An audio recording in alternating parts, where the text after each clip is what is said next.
নোকসানের মধ্যে পড়ে আমরা কত চিন্তা করি, কত চিন্তিত হই, অথচ জীবনে কত গুনাহ করেছি, কত অন্যায় করেছি, কত নামাজ ছেড়ে দিয়েছি, কত ব্যভিচারে লিপ্ত হয়েছি, দুনিয়ার সামান্য ক্ষতি হওয়ার কারণে কত অনুশোচনা করি। কিন্তু দুনিয়ার এই ক্ষতির তুলনায় আখিরাতের ক্ষতির কোনো প্রায়শ্চিত্ত যেখানে নাই, সেটার জন্য কি আমরা কখনো চিন্তা করেছি? একটু বলেন ভাই, চিন্তা করেছি? বিসমিল্লাহির রহমানির রহিম। আমরা আলোচনা করছিলাম জাদুল মুমিন, মুমিনের পাথেয়, এই শিরোনামে আমরা গত জুমায় একটি পর্বে আলোচনা করেছি। আজকে আমাদের আলোচনার দ্বিতীয় পর্ব। আমরা প্রথম পর্বে আলোচনা করেছিলাম যে মুমিনের প্রধান পাথেয় হলো ইলমে দ্বীন শিখা। কি শিখা? ইলমে দ্বীন শিখা। কোনো মানুষ যদি ঈমানের পাশাপাশি ইলমে দ্বীনের অধিকারী হয়, আল্লাহ তাআলা ওই মানুষটার সম্মান সমগ্র বিশ্ববাসীর উপরেই উন্নীত করে দেন। তো এই জন্য ইলমে দ্বীন আমাদেরকে শিখতে হবে। আমরা পুরো আলোচনায় ইলমে দ্বীনের ফজিলত নিয়ে, ইলম অর্জনের গুরুত্ব নিয়ে আমরা কথা বলেছিলাম। আজকে আমাদের দ্বিতীয় পর্ব। মুমিনের দ্বিতীয় পাথেয় হলো ঈমান। দ্বিতীয় পাথেয় কি? একটু সবাই বলেন ভাই, কি?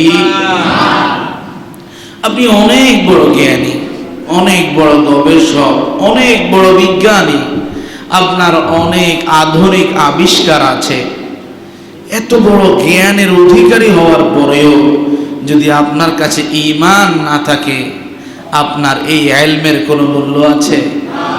একটু বলেন ভাই, মূল্য আছে? আপনি দেখবেন বিধর্মীদের মাঝে অনেক বড় বড় জ্ঞানী বিজ্ঞানী আছে, কিন্তু গরুর সামনে গেলে সে মাথা নত করে, নিজের তৈরি করা মূর্তির সামনে গেলে সে মাথা নত করে, গির্জায় গিয়ে একটা কাঠের সামনে দাঁড়িয়ে সে নিজের মস্তককে অবনত করে দেয়, সেখানে তার কোনো প্রকার জ্ঞান কাজ করে না। তাহলে এটা কি জ্ঞানীর পরিচয় না নির্বোধের পরিচয়? একটু বলেন, নির্বোধের পরিচয় না জ্ঞানীর পরিচয়? প্রিয় ভাইয়েরা, আপনি যত বড় জ্ঞানী হন, যত বড় বিজ্ঞানী হন, জ্ঞান বিজ্ঞান অর্জন আপনি করবেন, কিন্তু ওই জ্ঞান বিজ্ঞান যদি আপনাকে আপনার রব চিনাতে না পারে, এই জ্ঞান সবচেয়ে বড় নির্বোধতার পরিচয়। এই জন্য আল্লাহ তাআলা কোরআনুল কারীমে বান্দাকে দৃষ্টান্ত দিচ্ছেন। আল্লাহ তাআলা দৃষ্টান্ত দিচ্ছেন কোরআনুল কারীমে সূরাতুল হজ এর ৭৩ নং আয়াতে আল্লাহ তাআলা বলছেন, ইয়া আইয়ুহান নাসু দুরিবা মাসালুন ফাসতামিউ লাহু ইন্নাল্লাযীনা তাদউনা মিন দুনিল্লাহি lan yakhluqu dhubaban walau ijtama'u lahu wa in yaslubuhum dhubabu shay'an la yastanqidhuhu min du'fa at-talib wal matlub। আল্লাহ তাআলা বলছেন, ইয়া আইয়ুহান নাস, হে বিশ্বের মানুষেরা। একটু খেয়াল করেন, আল্লাহ বলছেন, ইয়া আইয়ুহান নাস, হে বিশ্বের মানুষেরা, যারা নিজেরা মানুষ হিসেবে পরিচিত, আমি আল্লাহ তোমাদেরকে বলছি, দুরিবা মাসালুন ফাসতামিউ লাহু, আমি এই কোরআনে তোমাদেরকে একটা মিসাল দিচ্ছি। কার কথা? কথা কয় না, কার কথা? আল্লাহ বলছেন, হে মানুষেরা, যারা নিজেকে মানুষ মনে করো, আমি আল্লাহ এই কোরআনে তোমাদেরকে একটা মিসাল শোনাচ্ছি, একটা দৃষ্টান্ত দিচ্ছি। এই দৃষ্টান্তটা তোমরা একটু শ্রবণ করে একটু বুঝো। দৃষ্টান্ত কি? ইন্নাল্লাযীনা তাদউনা মিন দুনিল্লাহি lan yakhluqu dhubaban walau ijtama'u lahu, নিশ্চয় যারা আল্লাহকে রব হিসাবে না মেনে মূর্তিকে নিজের রব হিসাবে মানে, ওই মূর্তিগুলা একত্রিত হলে কোনোদিন একটা মাছিও বানাতে পারবে না। কথা কয় না, পারবে?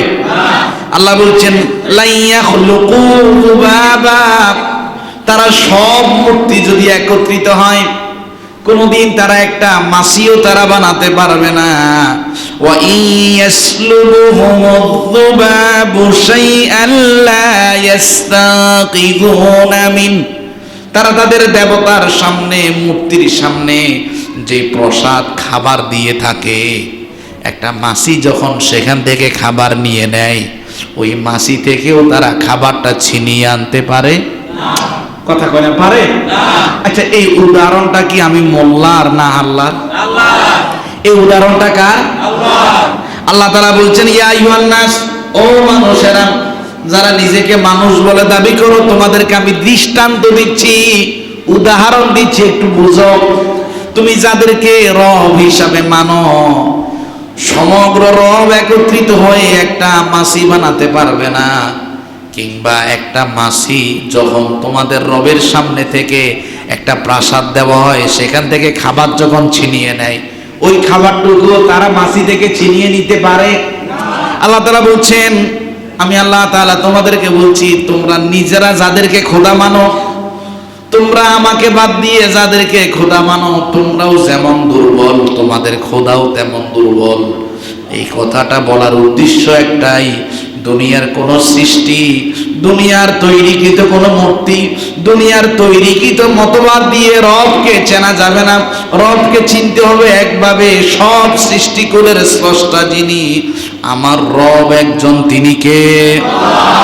এজন্য প্রিয় ভাই, ঈমান আনয়নের, ইলম অর্জনের পরে মুমিনের সবচাইতে বড় পাথেয় হলো ঈমান। আচ্ছা, একটু চিন্তা করুন তো, আপনি কি নিজে নিজে সৃষ্টি হয়েছেন নাকি আপনি নিজেকে বানাতে পারছেন? বেশি কিছু না। যেই বীর্য থেকে মানুষের সৃষ্টি, কোনদিন কি বীর্য বানাতে পারবেন? বলেন না, পারবেন? তাহলে আপনাকে সৃষ্টি করেছেন কে? আপনার রবকে চেনা, এটা আপনার জীবনের অন্যতম একটা পাথেয়। আল্লাহ তাআলা কুরআনুল কারীমে সূরাতুল ওয়াকিআয়ের 57 থেকে 60 নং আয়াতে বলছেন, নাহনু খালাকনাকুম ফালাউলা তুসাদ্দিকুন। ও বান্দারা শোনো, আমি আল্লাহ তাআলাই তোমাদেরকে সৃষ্টি করেছি, এরপরেও তোমরা কেন এটা বিশ্বাস করো না? কার কথা? সব মানুষ কি আল্লাহকে বিশ্বাস করে? নাহনু খালাকনাকুম ফালাউলা তুসাদ্দিকুন। বান্দারে, আমি তোমাদেরকে সৃষ্টি করেছি, এরপরেও তোমরা কেন এই সত্যকে বিশ্বাস করো না? আফারাআইতুম মা তুমনুন আআনতুম তাখলুকুনাহু আম নাহনুল খালিকুন নাহনু কদ্দারনা বাইনাকুমুল মাউতা ওয়া মা নাহনু বিমাসবুকিন। আল্লাহ তাআলা বলছেন, বান্দা একটু চিন্তা করো তো, তুমি তোমার স্ত্রীর জরায়ুতে যেই বীর্য নিক্ষেপ করো, এই বীর্যটাকে তুমি কোনোদিন বানাতে পারবে? বান্দারে, সেটাও বানানোর তোমার কোনো ক্ষমতা নাই। ও বান্দা, তাহলে বলো, তুমি কি এমনি এমনি হয়ে গেছো নাকি নিজেকে নিজে বানিয়েছ? কোনোটাই তোমার পক্ষে সম্ভব না। তোমার একজন রব আছেন, যিনি তোমাকে জীবন দিয়েছেন, একটা নির্দিষ্ট হায়াত দান করেছেন। যখন সময় চলে আসবে, ওই হায়াত যখন শেষ হয়ে যাবে, রবই তোমাকে মৃত্যু দেবে। তোমার রব জীবন দিতেও যেমন সক্ষম, তোমার জান কেড়ে নিতেও সক্ষম। তাহলে আমাদের রবকে, একটু দিল থেকে বলেন, রবকে, আমাদের রবকে। আল্লাহ তাআলা কোরআনুল কারীমে সূরাতুল যারিয়াতের 20 থেকে 23 নং আয়াতে বলছেন, ওয়াফিল আরদি আয়াতুল লিল মুকিনিন। আমি আল্লাহ তাআলা পুরা পৃথিবীটার মাঝে বিশ্বাসীদের জন্য নিদর্শন রেখে দিয়েছি। ওয়াফি আনফুসিকুম আফালা তুবসিরুন।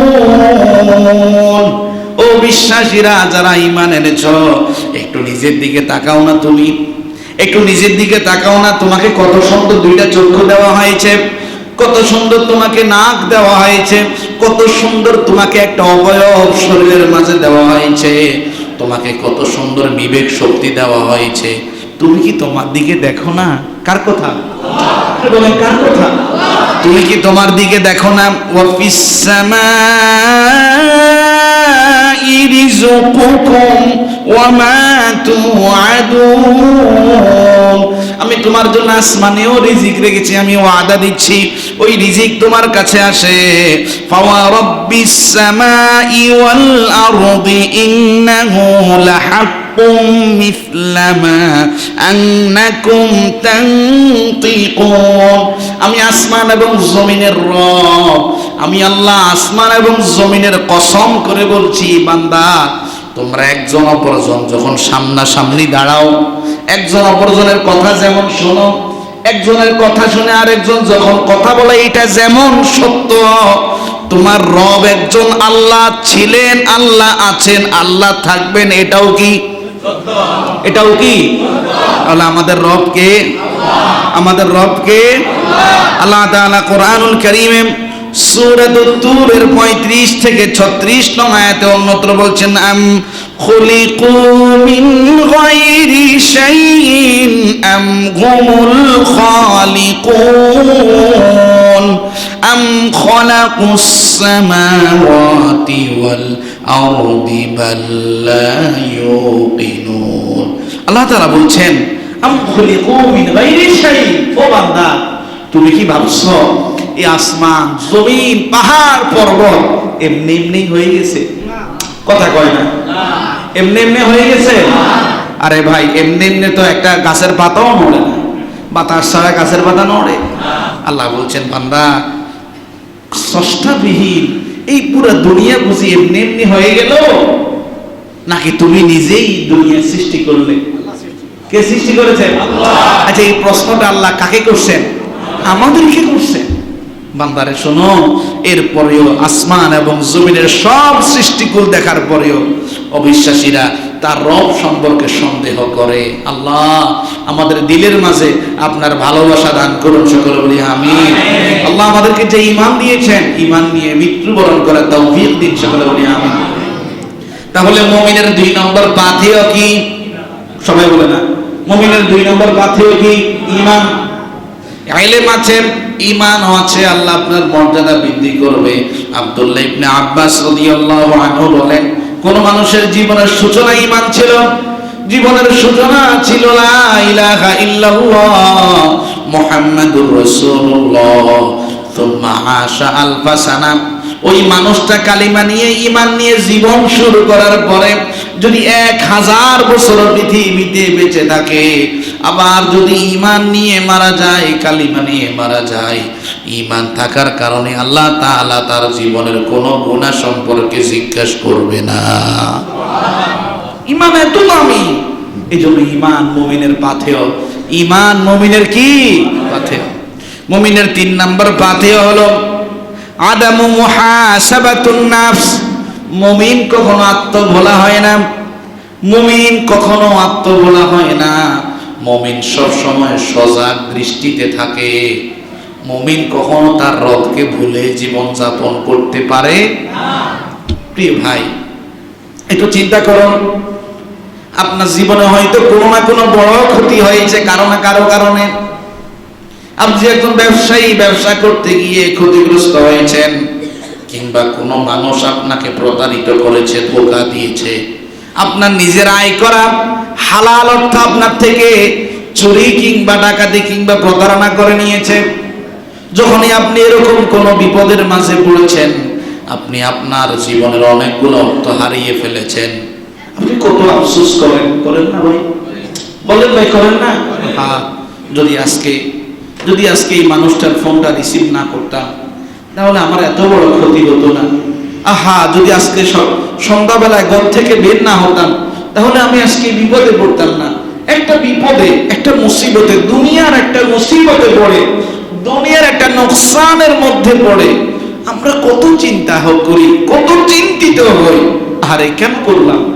আরে বিষয়টা যদি এমনটা না হতো আমার জন্য কত না ভালো হতো। অথচ জীবনে কত গুনাহ করেছি, কত অন্যায় করেছি, কত নামাজ ছেড়ে দিয়েছি, কত ব্যভিচারে লিপ্ত হয়েছি, দুনিয়ার সামান্য ক্ষতি হওয়ার কারণে কত অনুশোচনা করি, কিন্তু দুনিয়ার এই ক্ষতির তুলনায় আখিরাতের ক্ষতির কোনো প্রায়শ্চিত্ত যেখানে নাই, সেটার জন্য কি আমরা কখনো চিন্তা করেছি? একটু বলেন ভাই, চিন্তা করেছি? আমরা ওইভাবে কোনোদিন চিন্তা করি। এজন্য মুমিন কখনো এরকম হয় না, আত্মভোলা হয় না, মুমিন চিন্তাশীল হয়। মুমিন কি হয়? এই জন্য প্রিয় ভাইয়েরা, মুমিনের 3 নম্বর পাথেয় হলো আত্মভোলা না হওয়া। কি না হওয়া? আত্মভোলা না হওয়া।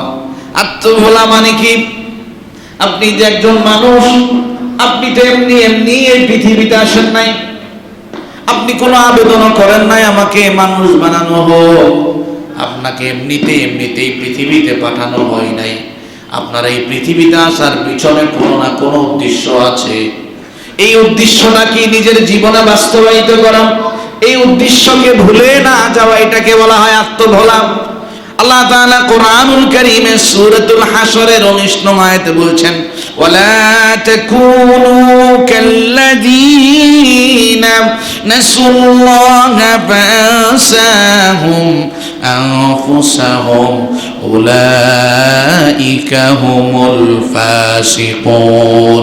আল্লাহ তাআলা বলছেন, হে মুমিনেরা, তোমরা ওই সমগ্র মানুষের মতো হয়ে যেও না যারা তাদের রব আল্লাহকে ভুলে গিয়েছে। তাদের রব আল্লাহকে ভুলে গিয়ে জীবন চালিয়ে যাচ্ছে। তোমরা ওই সমগ্র মানুষের মতো হয়ে যেও না যারা আল্লাহকে ভুলে যায়, আত্মভোলা হয়ে যায়। কেন তাকে বানানো হলো, কেন পাঠানো হয়েছে, কেন তার মৃত্যু হবে, এই জিনিসটা যে চিন্তাশীল না হয়, আত্মভোলা হয়ে জীবন যাপন করে, তার রব আল্লাহও তাকে ভুলে যায়, সে পাপাচারের মধ্যে নিমজ্জিত হয়ে যায়। এই জন্য ভাই, মুমিনের অন্যতম পাথেয়, মুমিন আত্মভোলা হতে পারবে। আচ্ছা, আপনি কি মনে করেন যে আপনি দুনিয়া আসছেন, আপনি রং তামাশা করবেন, আনন্দ ফুর্তি করবেন, আপনাকে এমনি ছেড়ে দেওয়া হবে? বলেন, ছেড়ে দেওয়া হবে এমনিতে? না ভাই, এমনিতে ছাড়া হবে না আপনাকে। আল্লাহ তাআলা কোরআনুল কারীমে সূরাতুস সাদের 27 নং আয়াতে বলছেন, ওয়ামা খালাকনাস সামাআ ওয়াল আরদা ওয়ামা বাইনাহুমা বাতিলা যালিকা যান্নুল্লাযীনা কাফারু ফাওয়াইলুল লিল্লাযীনা কাফারু মিনান নার। আল্লাহ তাআলা বলছেন, বান্দারে, আসমান এবং জমিন আমি সৃষ্টি করেছি, আসমান এবং জমিনের মধ্যবর্তী যত নিয়ামত রাজি আছে, কোন জিনিস আমি অনর্থক সৃষ্টি করি নাই। আমার মুমিনেরা কখনোই এরকম ধারণা তার দিলে আনতে পারে না। আমার মুমিন বান্দারা কখনোই কল্পনাও দিলে আনতে পারে না আল্লাহ আসমান এবং জমিন সৃষ্টি অনর্থক করেছেন। তবে বান্দারে শোনো, যালিকা যান্নুল্লাযীনা কাফারু, যারা কাফের, আল্লাহকে অবিশ্বাস করে, তারা এটাই ধারণা করে, আসমান জমিন এমনিতেই খেলতামাশার জন্য বানানো হয়েছে। আল্লাহ তাআলা বলছেন, ওই সমগ্র পাপিষ্ঠ মানুষদের জন্য আমি জাহান্নামের আগুন তৈরি করে রেখেছি। এজন্য প্রিয় ভাই, আল্লাহ তাআলা আপনাকে অনর্থক সৃষ্টি করেন নাই। আপনি আত্মভোলা হয়ে জীবন যাপন করতে পারবেন না। আপনার হায়াত নিয়ে আপনাকে ভাবতে হবে ভাই। আপনার জীবনটা অনর্থক বানানো হয় নাই। আল্লাহ যদি অনর্থক পৃথিবী বানানোর ইচ্ছা করতেন, আপনাকে না বানিয়ে আল্লাহ বানাতে পারতেন না? বলেন ভাই, আল্লাহ আপনাকে না বানিয়ে সমগ্র সৃষ্টিকুল নিয়ে একটা খেলতামাশা করতে পারতেন না? আল্লাহ এই কথাই কোরআনুল কারীমে সূরাতুল আম্বিয়া এর 16 থেকে 17 নং আয়াতে বলছেন, ওয়ামা খালাকনাস সামাআ ওয়াল আরদা ওয়ামা বাইনাহুমা লাঈবিন লাউ আরাদনা আন নাত্তাখিযা লাহওয়ান লাত্তাখাযনাহু মিন লাদুন্না ইন কুননা ফাইলিন। আল্লাহ তাআলা বলছেন, বান্দারে, আসমান এবং জমিন এবং এর মাঝে যত নিয়ামত আমি সৃষ্টি করেছি, কোন জিনিসকে খেলতামাশার জন্য সৃষ্টি করি নাই। ও বান্দা শোনো, যদি খেলতামাশার জন্যই আমি বানাতাম তাহলে তোমরা ছাড়া আমার যত সৃষ্টি আছে সেগুলা নিয়ে আমি একটা আয়োজন তৈরি করতে পারতাম। তোমাদেরকে সৃষ্টি করেছি শুধুমাত্র আমার গোলামির জন্য। এই জন্য মুমিন গোলামি করবে কার? মুমিন আত্মবলা হবে না, মুমিন এটা মনে রাখবে না আমাকে একদিন চক্ষুটা বন্ধ হয়ে যাবে, নিঃশ্বাস স্তব্ধ হয়ে যাবে, এই শক্তিমত্তার শরীর একদিন নিথর হয়ে যাবে। আমি আত্মবলা হব কেন? আজকে আমার মা আছে, বাবা আছে, দাদা দাদি তো নাই, কবরে আছে, নানা নানি কবরে আছে, অনেকের কলেজের টুকরা সন্তান কবরে আছে, অনেকের বিবি কবরে চলে গিয়েছে। আপনিও একদিন চলে যাবেন, পৃথিবীর কোন শক্তি আপনাকে আটকে রাখতে পারবে না। এই জন্য ভাই আত্মবলা হওয়া যাবে, মুমিন সজাগ থাকবে, এটি মুমিনের অন্যতম একটি পাথেয়। প্রিয় ভাইয়েরা, শুধু তাই নয়, আল্লাহ তাআলা অন্যত্র বলছেন সূরাতুল কাফের 6 থেকে 8 নং আয়াত, আফালাম ইয়ানজুরু ইলাস সামাই ফাওকাহুম কাইফা বানাইনাহা ওয়া যায়্যানাহা ওয়া মা লাহা মিন ফুরুজ। আল্লাহ তাআলা বলছেন, বান্দা তুমি কি দেখো না? কাকে বলছেন? আল্লাহ আপনাকে বলছেন, বান্দারে তুমি কি দেখো না আসমানের দিকে? আমি আল্লাহ তাআলা আসমানকে তোমার মাথার উপরে রেখেছি, কত সুন্দর করে রং বেরং দিয়ে আসমানকে আমি সাজিয়েছি। বান্দা তুমি কতদিন আকাশের দিকে তাকিয়েছ? কোথাও কি ফাটল দেখতে পেরেছ? কার কথা? এ ভাই কার কথা? এগুলো কি আমার বানানো কথা? আল্লাহ আপনাকে বলছেন, বান্দা والأرض مددناها وألقينا فيها رواسي وأنبتنا فيها من كل زوج بهيج। আল্লাহ বলছেন, বান্দারে শোনো, আমি তোমার জন্য জমিন বানিয়েছি, জমিনকে কত বিশাল প্রশস্ত করে দিয়েছি, পৃথিবীর কেউ কোনোদিন জমিনের আয়তন নির্ণয় করতে পারবে না। আমি আল্লাহ জমিনের মাঝে বিশাল বিশাল পাহাড় সৃষ্টি করে দিয়েছি, এই জমিন থেকে তোমার জন্য জোড়া জোড়ায় আমি উদ্ভিদ রাজি বের করেছি। বান্দারে শোনো, তাবসিরাতাও ওয়া যিকরা লিকুল্লি আবদিন মুনিব। যে সমগ্র মানুষরা আল্লাহমুখী, যাদের দিলটা আল্লাহর দিকে ঝুঁকে যায়, আসমানের দিকে তাকিয়ে জমিনের পাহাড় পর্বত নদী নালার দিকে তাকানোর পরে ওই সমগ্র মানুষগুলা এই উপদেশ গ্রহণ করে, আল্লাহ আমাকে অনর্থক সৃষ্টি করে নাই। আল্লাহ আপনাকে কি সৃষ্টি করে নাই? অনর্থক সৃষ্টি করে নাই।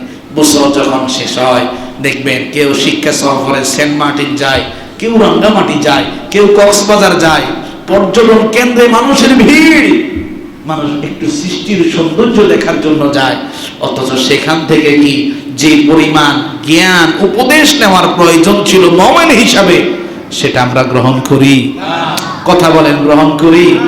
বরঞ্চ চরম পর্যায়ের নাফরমানিতে লিপ্ত হয়ে সেখান থেকে ফিরে আসি।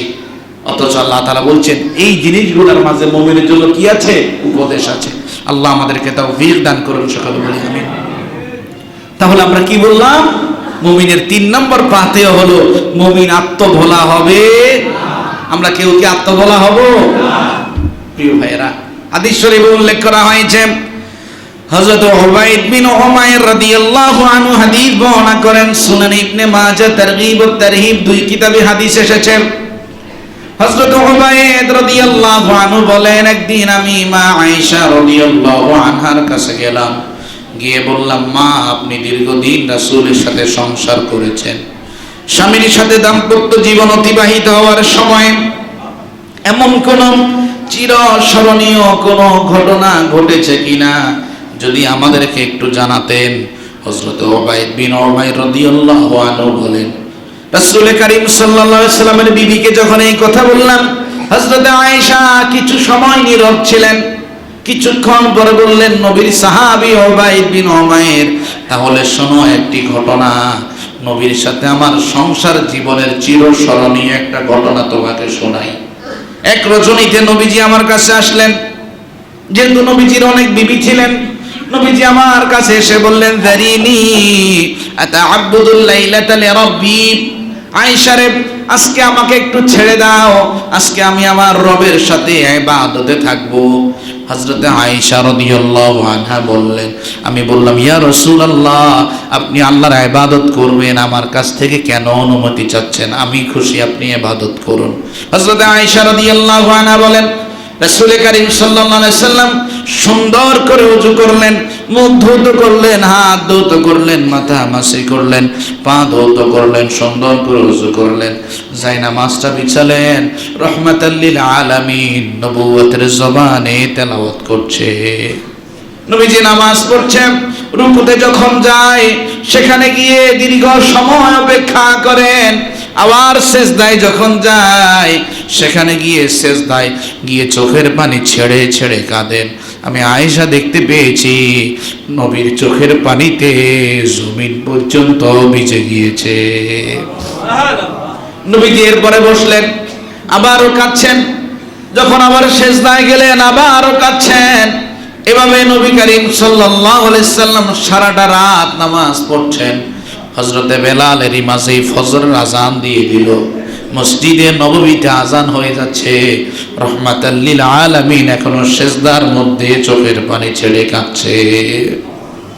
হযরত আয়েশা রাদিয়াল্লাহু আনহা রাসূল করিম সাল্লাল্লাহু আলাইহি সাল্লামের পা মোবারকের মাঝে একটু নাড়া দিলেন, ইয়া রাসূলুল্লাহ, বেলাল আজান দিয়েছে, নামাজের সময় হয়েছে, আপনি বুঝি এখনো কাঁদছেন? অথচ আল্লাহ আপনার জীবনের সবগুলা গুনাহ ক্ষমা করে দিয়েছে।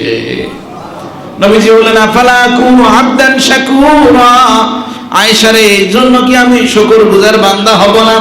এরপরে নবীজি আয়েশাকে বললেন, আয়েশা, আজকের এই রজনীতে এই সময়ে আমার কাছে কোরআনুল কারীমের দুইটা আয়াত নাজিল হয়েছে।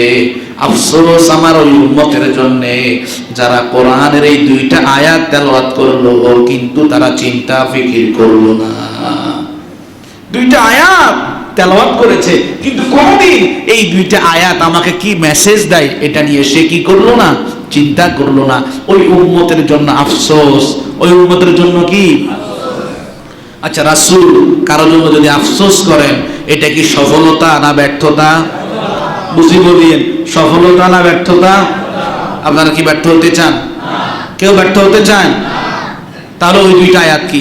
কোরআনুল কারীমের সূরাতুল আলে ইমরানের 190 থেকে 191 নং আয়াত আল্লাহ তাআলা বলছেন, ইন্না ফি খালকিস সামাওয়াতি ওয়াল আরদি ওয়া ইখতিলাফিল লাইলি ওয়ান নাহারি لآيات لأولي الألباب الذين يذكرون الله قياما وقعودا وعلى جنوبهم ويتفكرون في خلق السماوات والأرض ربنا ما خلقت هذا باطلا سبحانك فقنا عذاب النار। নবীজি বলছেন, আল্লাহ তাআলা বলছেন, নিশ্চয় আসমান এবং জমিন সৃষ্টি, দিন এবং রাতের এই পালা বদল, আসমান এবং জমিন সৃষ্টি, দিন এবং রাতের এই পালা বদলের মাঝে বিবেকবান মানুষের জন্য শিক্ষা রয়েছে। বিবেকবান মানুষ হলো তারা যারা দাঁড়ানো অবস্থায়, বসা অবস্থায়, শোয়া অবস্থায় আল্লাহর জিকির করে, আল্লাহকে স্মরণ করে, আসমান এবং জমিনের সব সৃষ্টিকুল নিয়ে যারা চিন্তা গবেষণা করে। এক পর্যায়ে তারা এই কথা বলে, রব্বানা মা খালাকতা হাযা বাতিলা, ওগো রব, জমিনের একটা মশা কিংবা একটা বিবিলিকা কোন সৃষ্টিকুলকে তুমি অনর্থক সৃষ্টি করোনি। সুবহানাকা ফাকিনা আযাবান নার, আল্লাহ তোমার অনেক নাজ ও নিয়ামত জীবনে খেয়েছি, আল্লাহ সে অনুযায়ী তোমার গোলামি করতে পারে না, আমাদেরকে তোমার আযাব থেকে বাঁচাও। নবীজি বলছেন, এই দুইটা আয়াত যে তেলাওয়াত করলো কিন্তু চিন্তা করলো না, আত্মভোলা হয়ে থাকলো, ওই উম্মতের জন্য আফসোস, ওই উম্মতের জন্য কি? তাহলে চিন্তাশীল হওয়া এটা মুমিনের অন্যতম একটা কি পাথেয়। মুমিনের 4 নম্বর পাথেয় হলো আল্লাহু ইয়ারাকুম। মুমিন সবসময় এটা মনে রাখবে যে আমাকে পৃথিবীর কেউ না দেখলেও আমার রব আল্লাহ দেখছেন। আমার রবকে দেখছেন? এই বিশ্বাস কি সবার আছে? কার কার এই বিশ্বাস নাই একটু হাত তুলেন তো। মাশাআল্লাহ, কয়েকজন ভাই হাত তুলছেন, মানে বুঝে নাই। আচ্ছা আচ্ছা, এই বিশ্বাস আল্লাহ আমাকে দেখছেন কার কার আছে? দুই হাত তুলে দেখেন। আল্লাহ আমাদেরকে কবুল করুন, সকলে বলি আমিন। আমরা হাত নামাই। ও ভাই, যদি আল্লাহ আমাকে দেখছেন এই বিশ্বাস যদি থাকে, তাহলে কিভাবে আমরা একে অপরকে প্রতারিত করি, কিভাবে একে অপরকে ধোঁকা দিই, কিভাবে একে অপরকে বিপদের মাঝে নিক্ষিপ্ত করি? আল্লাহ না আপনাকে দেখছেন? আল্লাহ না আপনাকে দেখছেন? তার মানে আল্লাহ শুধুমাত্র মসজিদে আসলে দেখে, বাইরে আল্লাহ দেখে না। কথা কয় না? আল্লাহ শুধু মসজিদে আসলে দেখে, আল্লাহ বাইরে দেখে না? নাকি আল্লাহ সর্বাবস্থায় দেখে? হাদিস শরীফে উল্লেখ করা হয়েছে, হযরত আবু হুরায়রা রাদিয়াল্লাহু আনহু হাদিস বর্ণনা করেন, সহিহ বুখারী শরীফের হাদিস।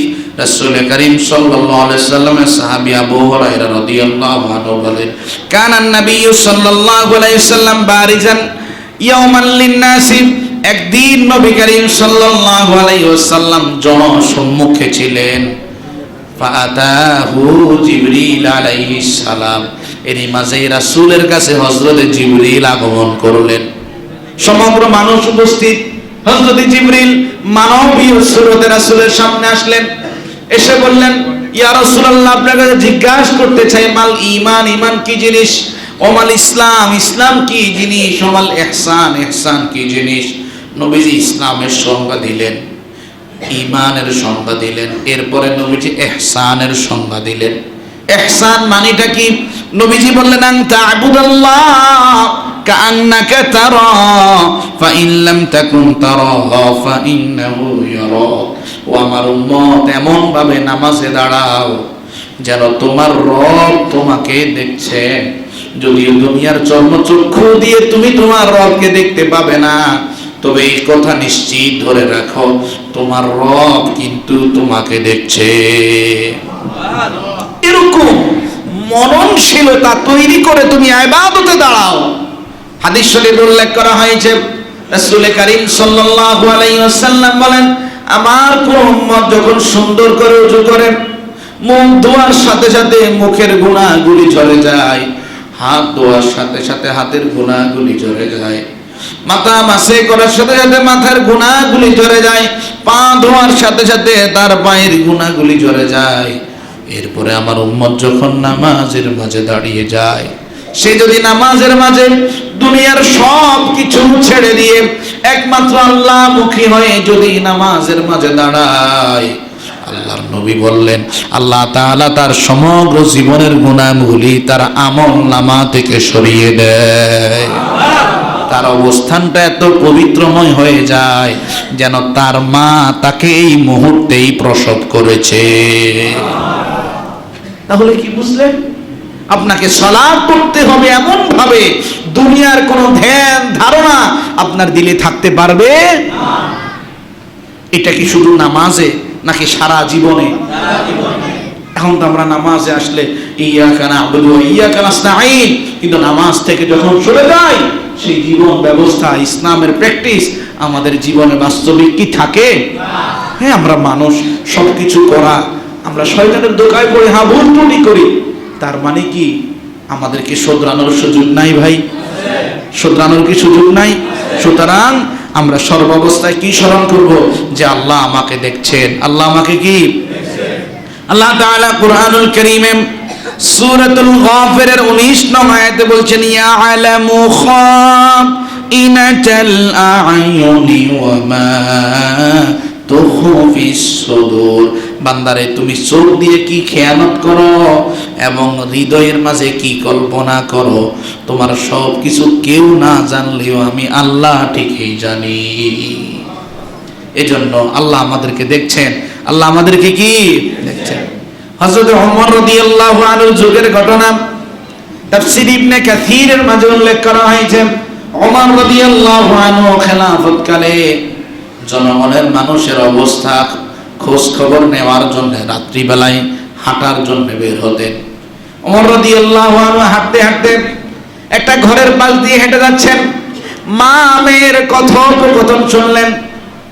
মা সন্তান মেয়েকে বললেন, মারে দুধ তো আমরা দহন করলাম, দুধের মাঝে একটু পানি ঢেলে দাও। মেয়ে বললেন, মা খলিফাতুল মুসলিমিন হযরত ওমর দুধের মাঝে পানি মিশানোর জন্য নিষেধ করেছে। মা বললেন, এখন তো খলিফাতুল মুসলিমিন এত গভীর রজনীতে আমাদের কাছে নাই, দেখার মতো তো তেমন কোনো মানুষ নাই, এই সময় পানি মিশালে কেউ দেখবে না। মায়ের এই জবাব শুনে মেয়ে মাকে উল্টা প্রশ্ন করলেন, ইন কানা ওমরু লা ইয়ারানা ফা ইন্নাল্লাহা ইয়ারানা। মারে, যদিও খলিফাতুল মুসলিমিন ওমর আমাদেরকে এই রাতে না দেখে, কিন্তু খলিফাতুল মুসলিমিন এবং আমাদের রব একজন আল্লাহ আছেন, তিনি তো আমাদেরকে এই মুহূর্তে দেখছে। হযরত ওমর ওই সময় এই সংলাপ শুনে ফেললেন। উপস্থিত ঘরের মাঝে না গিয়ে নিজের বাসভবনে চলে গিয়ে কলেজার টুকরা সন্তান খলিফাতুল মুসলিমিনের সন্তানকে আব্দুল্লাহকে বলেন, আব্দুল্লাহ রে, তোমার বিয়ের বয়স হয়েছে বাবা, তোমার জন্য একটা পাত্রী আমার খুব পছন্দ হয়েছে, ওই পাত্রীকে তুমি বিয়ে করো। আব্দুল্লাহ বাবার প্রস্তাব গ্রহণ করলেন। ওই দুধের মাঝে পানি মিশানোর ব্যাপারে যে মেয়ে নিষেধাজ্ঞা করেছিল, খলিফাতুল মুসলিমিনের সন্তানের বউ হিসাবে রাজমহলে ঢুকলো। কার ভয়ের কারণে? কার ভয়ের কারণে? ভাই, আমাদের মাঝে বাস্তবে আজকে আল্লাহর ভয় নাই। আল্লাহ আমাদের দিলের মাঝে আপনার ভয় ঢেলে দেন, সকলে বলি আমিন। আল্লাহ তাআলা কোরআনুল কারীমে সূরাতুন নিসায়ের প্রথম আয়াতে বলছেন, ইন্নাল্লাহা কানা আলাইকুম রাকিবা। বান্দারে, তোমার রব আল্লাহ তোমাকে চোখে চোখে রাখে। কিসে রাখে? তাহলে আমরা আলোচনা করছিলাম মুমিনের পাথেয় নিয়ে। কি নিয়ে? তাহলে মুমিনের 4 নম্বর পাথেয় হলো আমাদেরকে সদা সর্বদা আল্লাহ দেখছেন, এটি স্মরণ করে জীবন পরিচালিত করা। প্রিয় ভাইরা,